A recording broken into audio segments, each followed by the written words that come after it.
6월 예수 성신 성월을 보내고 있습니다. 예수님 마음을 강간하려고 애용하려고 하는 그 시간 얘기를 축원합니다. 오늘 성경 말씀 세 가지 질문으로 이렇게 풀이해 볼 수 있겠습니다. 첫 번째는 너 어디 있느냐? 라는 하나님의 물음. 두 번째는 어떻게 사탄이 사탄을 쫓아낼 수 있느냐? 라는 예수님의 물음. 세 번째는 누가 내 어머니고 내 형제들이냐? 라는 말씀입니다. 먼저 너 어디 있느냐? 라는 이 물음. 인간에게 하나님의 뜻을 실천하라고 했는데 그 뜻을 거역한 아담에게 하신 물음이죠.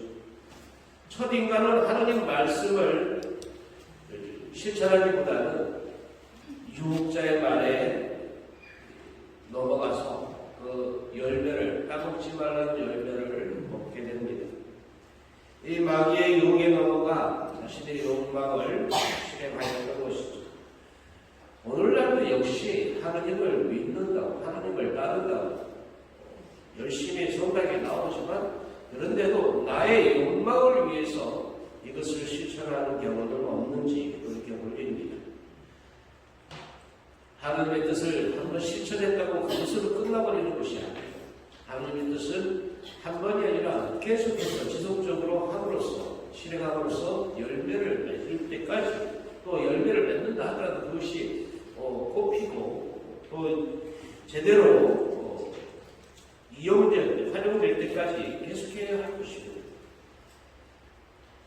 하나님께서는 사람을 부르시면서 너 어디 있느냐 하고 이렇게 찾으십니다. 사실 너 어디 있느냐라고 부르시는 그 물음, 그 찾으심에 아담은 두려워서 숨었다라고 이렇게 성경은 이야기해요. 죄를 범하고 난 다음에 누구도 이 두려움 때문에 숨지 않을 사람은 없을 것입니다. 저지른 잘못에 대해 두렵고 함께 아파하고 함께 고통하며 함께 사랑하지 못했던 것에 대해서 또한 두려울 수 있겠습니다. 이 하나님의 부르심의 음성에 우리들 자신에게도 또한 동시에 이렇게 던져야 하겠습니다. 사실 이 너 어디 있느냐라는 이 물음, 이 찾으심은 하나님이 인류에게 던지는 첫 번째 물음이었습니다. 그러니까 아담에게 너 어디 있니? 라고 얘기 찾으시는 이 물음이 우리들에게는 한편에서 굉장히 두려울 수 있지만 그러나 또한 동시에 이 두려움, 그래서 숨어버리는 그런 것이 아니라 하나님의 마음을 좀 들여다볼 수 있었으면 좋겠다. 왜 하나님이 너 어디 있느냐고 이렇게 우리를 찾고 계실까요? 하나님이 전지전능 하실 그 하나님이 우리가 한 짓을, 우리가 어디 있는지를, 그 장소를 몰라서 우리를 찾고 계신 걸까요? 그렇지는 않고요. 오히려 우리의 죄를 탓하기보다는 우리가 하고 있는 일들에 대해서 너 지금 제대로 하고 있니? 그리고 네가 하고 있는 것이 정말 옳은 것이니? 하고 되묻는 것이 아닙니다. 오히려 우리를 하나님 뜻을 거스르고 우리의 욕망을 채우기 위한 그런 마음들에서 돌아서기를, 그래서 하나님 앞에 처음 하느님의 모습을 닮은 그 모습대로 돌아오너라라고 우리를 부르시고 계신 것은 아닙니다. 이제 제대로 내게로 돌아오지 않겠느냐. 두려움과 공포와 그래서 더 외로워지는 그 외로움 속에 있는 것이 아니라 하나님의 그 구원한 그 사랑, 그 자리 안으로 돌아오라고 우리를 부르시게 아니겠네요. 용서해 주시고 아픈 마음을 싸내주시고 고통스러운 것을 함께 나누시기 위해서 우리를 부르심으로 이 너 어디 있느냐 라는 이 부르심을 들었으면 좋겠습니다. 계속해서 하나님은 너 어디 있느냐를 계속하십니다. 창세기 4장에도 카인이 동생 아벨을 돌로 쳐주고 난 다음에 하나님은 카인에게도 그렇게 말씀하시죠. 내 아우 아벨이 어디 있느냐? 내 아우가 어디 있느냐? 라고 마음에 끼쳐. 그러니 이 너 어디 있느냐 이 물음은 단지 아담과 카인에게만 한정된 그런 물음이 아니라 끊임없이 우리 인류들에게, 아니 우리 오늘도 우리들에게 너 어디 있느냐, 너 정말 잘하고 있는, 네가 서 있는 그것이 제대로 된 것이냐, 아니면 네가 행하려고 하는 그것이 정말 옳은 것이냐 라고 되묻는 물음이 아니죠. 사자이든 수자이든 또 그 지위랑 나이랑 또 성별이랑 상관없이 거기 자신이 있는 그곳에 대해서, 그 일들에 대해서 어떤 곳에 있느냐라고 우리를 물으시는 것이에요. 내가 하는 형편이 또 어떻게 지내고 있니? 또 어떤 형편이 있니? 어떤 믿음 안에 있니? 또 어떤 죄 중에 있느냐라는 그런 물음에 대한 질문이라고 볼 수가 있겠습니다. 너의 형편이 좀 어려우면 건강 또는 사업, 신앙 또는 인간관계 안에서의 그런 포지션은 어떤 것이냐. 그러니까 믿음의 자리인지 아니면 그렇지 않고 하나님의 뜻을 거스르고 있는, 거역하고 있는 그 자리에 있는지를 찾고 계시는 거 아닌가요? 우리는 이 물음에 우리들도 주님께 부탁해야 합니다. 내가 지금 서 있는 곳이 어디, 내가 지금 머물고 있는 그 포지션이 어디 있는지, 그 너 어디 있느냐라고 찾고 계신 그 물음에 우리도 응답해야 되죠. 단지 두려움 때문에 숨어버리는 그러한 것이 아니라, 주님 저 여기 있어요. 정말 제가 잘못한 것 같아요. 정말 잘못했어요. 라고 응답만 한다면 기꺼이 우리를 받아주시고 싸매주시고 고쳐주실 수 있지 않게 됩니다. 두 번째 질문은 어떻게 사탄이 사탄을 쫓아낼 수 있느냐라는 부분입니다. 이 율법학자나 또 예수님의 지식지들이나 많은 오해들과 심지어는 미쳤다까지 간 거예요. 그러니까 베엘제불이라고 불리고는 마귀들의 우두머리, 그러니까 사탄이라고 볼 수 있는 이 사탄이 씌었다. 그러니까 심지어는 미쳤다까지 이렇게 가는데, 그렇게까지 바라보는 가운데 사탄이 어떻게 사탄을 쫓아낼 수 있겠지? 이거는 이루어질 수 없죠. 자기 부정이기도 합니다만 어쨌든 그럴 수 없는 일들을 가지고 이렇게 저렇게 음흉하게 모략을 하는 경우일 거예요. 이러한 괴변들로부터 우리는 제대로 돌아서야 할 것이다. 그러면서 예수님이 하신 이 말씀을 제대로 들어야 합니다. 성령을 모독하는 자는 용서받지 못한다. 사람들이 짓는 모든 죄와 그들이 신성을 모독하는 어떠한 말도 용서받을 것이다. 그러나 성령을 모독하는 자는 영원히 용서를 받지 못하고 영원한 죄에 매이게 된다. 성령을 모독하는 일이 있지 않습니다. 세 번째 질문은 누가 내 어머니고 내 형제들이냐라는 물음. 이 물음 안에는 이 새로운 가족에 대한, 우리가 성당 안에서 교회 안에서 형제 자매님 하고 이렇게 부를 수 있는 근거가 여기 있다. 가족 상실의 시대라고 오늘날은 얘기합니다. 이 시대를 살아가고 있는 사람들, 특히 교회 안에서 예수님의 새로운 가족으로 성부된 부모, 자식, 형제, 자매가 이렇게 되었는데도 안타깝게도 오늘날 이 가족 관계가 허물어지면서 많은 사람들이 실로 교회를 떠나고 있다. 그러니까 더 이상 이 공동체가, 이 모임이 하느님의 그 새로운 가족의 모습들이 같이 보여지지 않는다. 그래서 더 좋은 것들, 더 마음에 드는 것들, 너무나 쉽게 쉬운 종교들로 넘어가고요. 왜 그쪽으로 넘어가버릴 수 있을까? 그것은 그 안에서 새로운 그 가족의 같은 그렇거나 소속감 이런 것들을 느끼기 때문은 아닙니다. 그러한 부분에서 이 새로운 가족 관계 안에 그 따스함과 평화와 기쁨과 감사를 느끼고 있느냐? 정말 우리 운정성당 공동체, 우리 가족들은 정말 그러한 새로운 가족으로서의 이 모든 것들을 누리고 느끼고 살아가고 있느냐라고 되물어야 어떻습니까, 여러분? 여러분이 느끼기에 우리 성당은 그런 따스함과 기쁨과 평화 그리고 감사가 있다고 여기십니까? 아무런 대답을 못해요. 네? 하나님의 뜻을 실행하면서 오는 참 기쁨과 그 평화로 형제요, 자매요, 어머니가 될 수 있다는 것을 이 새로운 가족 관계의 매듭을 우리도 누릴 수 있었으면 좋겠어요.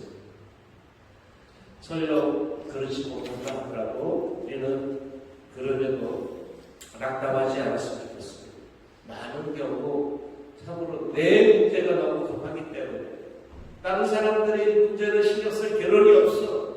그래서 대개는 무관심해지고 내 안의 문제도 급급한데 이러면서 움츠려드는 그런 모습 속에서 신앙생활을 한다는 것은 그럼에도 불구하고 내 옆에 아파하고 있는 사람, 내 고통받고 있는 그 사람들을 위해서 기도하는 것, 그것이 중요하지 않을까 생각해요. 이들이 내 어머니고 내 형제들이고 하느님의 뜻을 실행하는 사람이 바로 내 형제요, 누이요, 어머니. 예수님의 형제요, 자매요, 어머니고 가족이 될 수 있다는 이 선포를 우리는 제대로 알아듣고 그 가족이 되는 명예를 제대로 누릴 수 있었으면 좋겠어요. 새로운 가족은 학연이나 지연 이런 관계에 놓여 있지 않습니다. 또 돈이나 물질적인 이해관계, 인간관계 이런 것으로 맺어지는 것이 아니라는 것이죠. 하느님의 뜻을 실행하는 것. 어떻게 그 하느님의 뜻을 실행하려고 하는가? 여기에 맺어지는 관계. 그래서 우리가 형제님, 자매님하고 부를 수 있다는 것입니다. 그러나 그럼에도 우리가 낙담하지 말아야 합니다. 낙담하지 말아야. 바울 사도는 오늘 우리가 들었던 두 번째 독서에서 그리스도인이 낙담하지 않는 이유에 대해 이렇게 말씀하십니다. 그러므로 우리는 낙심하지 않습니다. 우리의 외적 인간은 쇠퇴해 가더라도 우리의 내적 인간은 나날이 새로워집니다. 우리가 지금 겪는 일시적이고 가벼운 환난이 그지없이 크고 영원한 영광을 우리에게 마련해 줍니다. 보이는 것이 아니라 보이지 않는 것을 우리가 바라보기 때문입니다. 사실 바울 사도는 누구보다도 낙심하고 정말 절망해야 되는 그런 상황을 많이 겪었습니다. 이 바울 자신이 겪었던 그 고난에 대해서 고린도후서 2서 11장에 이렇게 그런 적을 합니다. 나는 수고도 더 많이 하였고 옥살이도 더 많이 하였으며 매질도 더 지독하게 당하였고 죽을 고비도 자주 넘겼습니다. 마흔에서 하나를 뺀 매를 유다인들에게 5차례나 맞았습니다. 그리고 채찍으로 맞은 것이 3번, 돌질을 당한 것이 1번, 파선을 당한 것이 3번입니다. 밤낮 하루를 꼬박 깊은 바다에서 떠다니기도 하였습니다. 자주 여행하는 동안에 늘 강물의 위험, 강도의 위험, 동족에서 오는 위험, 이민족에서 오는 위험, 고을에서 겪는 위험, 광야에서 겪는 위험, 바다에서 겪는 위험, 거짓 형제들 사이에서 겪는 위험이 뒤따랐습니다. 수고와 고생, 잦은 방세, 굶주림과 목마름, 잦은 결심, 추위와 헐벗음에 시달렸습니다. 그 밖의 것들을 제쳐놓고서라도 모든 교회에 대한 염려가 날마다 나를 짓누릅니다. 사실 바울은 그렇게 수고 또는 고통, 정말 위험 이런 것을 많이 당한 사람은 드문다고 봅니다. 그런데도 낙심하여 하느님을 원망하지 않습니다. 왜 그랬을까요? 바울 사도가 그렇게 이러한 모든 위험과 또 어려움 속에서도 낙심하지 않는 까닭이 우리의 외적 인간은 쇠퇴해 가더라도 우리의 내적 인간은 나날이 새로워지기 때문입니다. 그러니까 보이는 것 여기에 머물지 않고 보이지 않는 그 가치를 실현하려고 우리가 했기 때문이라는 거예요. 그러니 우리들도 믿음인 신앙인은 외적인 그 형상에 머물러 있지 않아요. 보이지 않는 그 가치를 쫓아가는 것이 우리 믿음 아닙니까? 그렇기 때문에 우리도 낙심하지 말고, 사람이 병들고 또 나이 들면 자연스럽게 노쇠해지는 것은 당연한 것인데, 그럼에도 그러한 것을 넘어가야 한다. 시편 90편 이렇게 이야기합니다. 정녕 저희의 모든 날이 당신의 노여움으로 없어져 가니 당신의 세월을 한숨처럼 보냅니다. 저희의 횟수는 70년, 근력이 좋으면 80년, 그 가운데 자랑거리라 해도 고생과 고통이며 어느새 지나쳐버리니 저희는 나눈 것을 가집니다. 우리들 삶이 한 생이 길어야, 요즘은 100세 시대니까 100살이 된다고 한들 그렇게 우리들에게 주어져 있는 것은 물론 사는 날까지도 힘이 활력 벌떡벌떡 일어나고 힘쓰고 이럴 수 있으면 얼마나 좋겠어요. 그런데 그렇지 못한 경우가 많다. 눈에 보이는 것들은 늘 우리들을 좌절하게 만들고 낙심하게 만듭니다. 진짜 중요한 것들은 눈에 잘 보이지 않죠. 사실 눈에 보이는 것은 사람들을 낙심하게 만듭니다. 세상상 현실이라는 게 그렇죠. 정치나 경제나 사회나 우리 인간관계 안에서의 모든 것들이 눈에 보이는 현상은 세상을 정말 누가 차라리 신경 안 쓰래 라고 절망까지 하게 만드는 그런 상황들 아닙니다. 그럼에도 우리는 이러한 상황, 눈에 보이는 이러한 현상에 머물러 있지 말자. 보이지 않는 그 가치들을 찾아 우리가 함께 나가야 되지 않느냐, 이런 얘기입니다. 보이는 것이 전부가 아니라는 것을 우리는 믿기 때문에 하느님의 뜻을 찾고 함께 우리는 머리를 맞대고 손을 마주 잡는 것이 아닌가 생각합니다. 내 자신의 뜻보다 하느님의 뜻을 앞세우고 세상과 마귀와 육신의 유혹을 뿌리치고 하느님의 말씀을 실천할 줄 아는 믿음의 신앙인이 되었으면 좋겠습니다. 신앙인은 보이는 것이 아니라 보이지 않는 것을 바라보는 사람입니다. 오늘 바울 사도의 말씀처럼 어떤 경우에서도 낙심하지 말고 환난 앞에서도 기쁨과 희망을 바라보는 은총을 함께 청합시다. 아멘.